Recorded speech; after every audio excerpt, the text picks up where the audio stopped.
I want to contrast the moment that you described about Queen Rania going on Amanpour to the moment now where Jordan has joined the Board of Peace and other countries as well. What compels countries to join something like this, which is essentially a new colonial structure seeking to dominate the people and potentially expel them?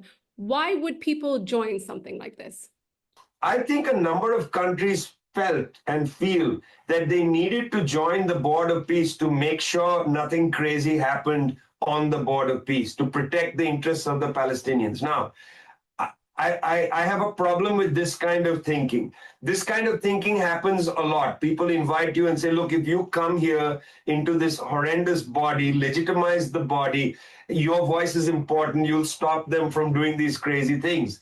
But primarily, you're legitimizing this body. Why would you want to get involved to legitimize the body in the first place? Yeah.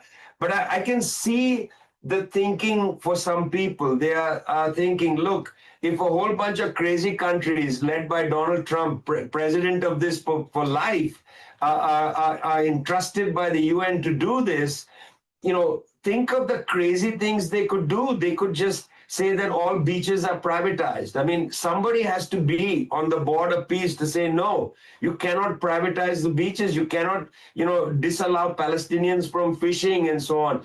I can see that logic. Yeah, that's the second point. I can see that logic. I can see it. And in some ways, I don't know, you may not agree with me, but I'm glad somebody is there at the table saying, no, don't privatize the beaches. I wouldn't want to be that person. I'm glad somebody is there saying that. I don't know how much voice they would have. But thirdly, why I think countries have joined is, I think, to some extent, we are seeing a grouping of countries, many of them like Argentina and so on, which are going to bring effectively the Zionist perspective to the reconstruction of Gaza. In every previous Israeli bombardment of Gaza, and I covered the one in 2014, every previous one, in the aftermath, there was money promised, and then there was a kind of an association created for the disbursement of the money. That association was always controlled by the Israelis, always. The one in 2014, controlled by the Israelis, for God's sake. Other people had a say. But it was effectively a Board of Peace, effectively. A minority of the money got into Gaza, okay? Very small percentage of the money.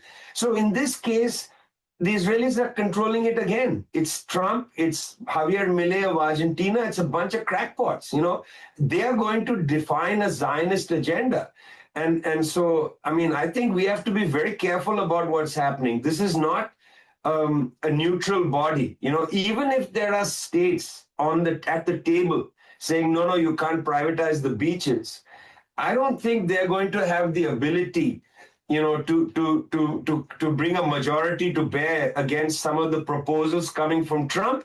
And I'm almost sure that on day one, Trump is going to say all internal discussions cannot go to the public. In other words, you lose the vote, you can't go and say they are trying to privatize, I tried to stop them and so there's no point being there.